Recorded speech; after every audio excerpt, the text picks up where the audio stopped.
Assalamualaikum warahmatullahi wabarakatuh. Alhamdulillahirabbil alamin, segala puji bagi Allah. Anak-anak kelas 6, sekarang kita akan belajar bersama-sama mata pelajaran bahasa Indonesia. Kali ini kita akan belajar tentang pidato. Di KD 3.3 menggali isi teks pidato yang didengar dan dibaca. Semoga kalian bisa mudah memahami apa yang Bu Ari sampaikan. Selamat belajar anak-anak. Tak kenal maka tak sayang. Oleh karena itu, yuk kita kenalan dengan pidato dulu ya. Apa itu pidato? Dalam buku Terampil Berbahasa Indonesia untuk Perguruan Tinggi tahun 2019, karya Isma Tantawi, pengertian pidato adalah menyampaikan pikiran, perasaan, dan kemauan dari seseorang kepada sekelompok orang. Nah, itu arti dari pidato. Agar lebih jelas lagi, yuk kita saksikan video berikut. Bismillahirrahmanirrahim. Merdeka! Saudara-saudara, rakyat jelata di seluruh Indonesia, terutama saudara-saudara penduduk kota Surabaya, kita semuanya telah mengetahui bahwa hari ini tentara Inggris telah menyebarkan pamflet-pamflet yang memberikan suatu ancaman kepada kita semua. Kita diwajibkan untuk dalam waktu yang mereka tentukan menyerahkan senjata-senjata yang telah kita rebut dari tangannya tentara Jepang. Mereka telah minta supaya kita datang pada mereka itu dengan mengangkat tangan. Mereka telah minta supaya kita semua datang pada mereka itu dengan membawa bendera putih, tanda bahwa kita menyerah kepada mereka. Saudara-saudara, di dalam pertempuran yang lampau, kita sekalian telah menunjukkan bahwa rakyat Indonesia di Surabaya, pemuda-pemuda yang berasal dari Maluku, pemuda-pemuda yang berasal dari Sulawesi, pemuda-pemuda yang berasal dari Pulau Bali, pemuda-pemuda yang berasal dari Kalimantan, pemuda-pemuda dari seluruh Sumatera, pemuda Aceh, pemuda Tapanuli, dan seluruh pemuda Indonesia yang ada di Surabaya ini, di dalam pasukan-pasukan mereka masing-masing, dengan pasukan-pasukan rakyat yang dibentuk di kampung-kampung, telah menunjukkan satu kekuatan sehingga mereka itu terjepit di mana-mana. Hanya karena taktik yang licik daripada mereka itu, saudara-saudara, dengan mendatangkan presiden dan pemimpin-pemimpin lainnya ke Surabaya ini, maka kita tunduk untuk memberhentikan pertempuran. Tetapi pada masa itu mereka telah memperkuat diri, dan setelah kuat, sekarang inilah keadaannya. Saudara-saudara, kita semuanya, kita bangsa Indonesia yang ada di Surabaya ini akan menerima tantangan tentara Inggris itu. Dan kalau pimpinan tentara Inggris yang ada di Surabaya ingin mendengarkan jawaban rakyat Indonesia, ingin mendengarkan jawaban seluruh pemuda Indonesia yang ada di Surabaya ini, dengarkanlah ini tentara Inggris. Apakah kalian tahu siapa yang sedang berpidato tadi? Ya betul, yang sedang berpidato tadi adalah Bung Tomo. Bung Tomo berpidato di hadapan seluruh pemuda yang ada di kota Surabaya dan untuk bertujuan mengibarkan semangat para pahlawan atau para pejuang untuk berjuang merebut kemerdekaan Indonesia. Menurut tujuannya, pidato dibagi menjadi 3. Yang pertama adalah informatif, yaitu pidato yang memberikan informasi kepada para pendengar ataupun pembacanya. Yang kedua, rekreatif, pidato yang memberikan hiburan kepada para pendengar dan pembacanya. Dan yang ketiga adalah pidato persuasif, pidato yang mengajak atau mengarahkan seseorang. Pidato Bung Tomo masuk yang mana ya teman-teman?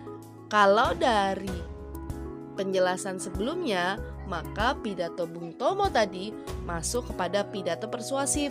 Mengapa? Karena mengajak atau mempengaruhi seseorang. Bagian-bagian pidato ada 3 teman-teman. Yang pertama adalah pembuka, yang kedua isi, dan yang ketiga penutup. Yuk kita belajar bagian-bagian pidato. Ada bagian pembuka ada salam pembuka dan kalimat pembuka. Salam pembuka bisa dengan Assalamualaikum warahmatullahi wabarakatuh atau dengan ucapan selamat pagi, selamat siang, selamat malam.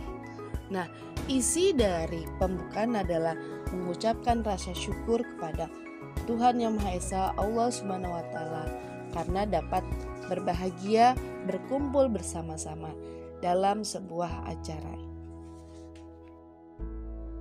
Pada bagian isi pidato, isinya adalah apa yang akan kita sampaikan kepada para pendengar ataupun pembaca pidato kita. Apa yang kita rasa, yang kita pikir, kita sampaikan kepada para pembaca dan pendengar pidato kita. Pada bagian penutup, pembaca pidato menyampaikan harapannya, ucapan terima kasih, permintaan maaf kepada para pendengar ataupun para pembaca. Dan jangan lupa sampaikan salam penutup. Misal, wassalamualaikum warahmatullahi wabarakatuh. Atau tadi, selamat pagi, selamat sore. Ada 3 langkah agar kita dapat menggali informasi dengan baik. Yang pertama, kalian harus baca dengan cermat. Kalau perlu berulang kali ya, sampai kalian paham. Yang kedua, tulis informasi-informasi penting yang ada di dalam pidato tersebut. Yang ketiga, susun kembali informasi-informasi penting yang telah kalian dapatkan menjadi kalimat atau beberapa kalimat. Jadi ketika kita mau menggali informasi penting dari pidato, kalian fokus pada bagian isi pidato. Anak-anak, dengarkan isi pidato berikut.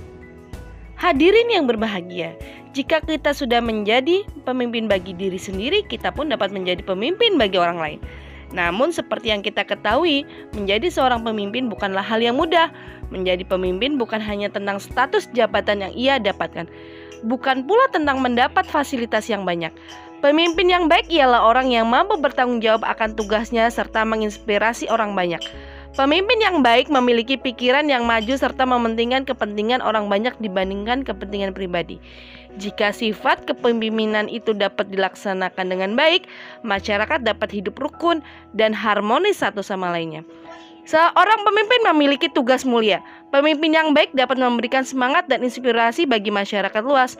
Oleh karena itu, janganlah takut untuk menjadi seorang pemimpin.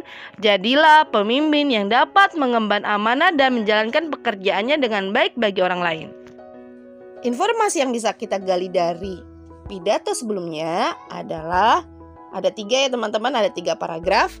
Yang pertama adalah paragraf pertama, mulailah menjadi pemimpin bagi diri kita sendiri, dan itu bukanlah hal yang mudah. Jelas sekali di awal kalimat, jika kita sudah dapat menjadi pemimpin bagi diri sendiri, kita pun dapat menjadi pemimpin bagi orang lain, dan itu bukan hal yang mudah. Di paragraf 2, isi paragrafnya atau informasi yang bisa kita gali adalah bagaimana menjadi seorang pemimpin yang baik. Di sini disebutkan bagaimana cara menjadi seorang pemimpin yang baik. Yang pertama adalah pikiran yang maju, mementingkan kepentingan orang banyak dibandingkan kepentingan pribadi. Nah, 2 sifat itu yang kemudian menjadi ciri bagaimana menjadi seorang pemimpin yang baik.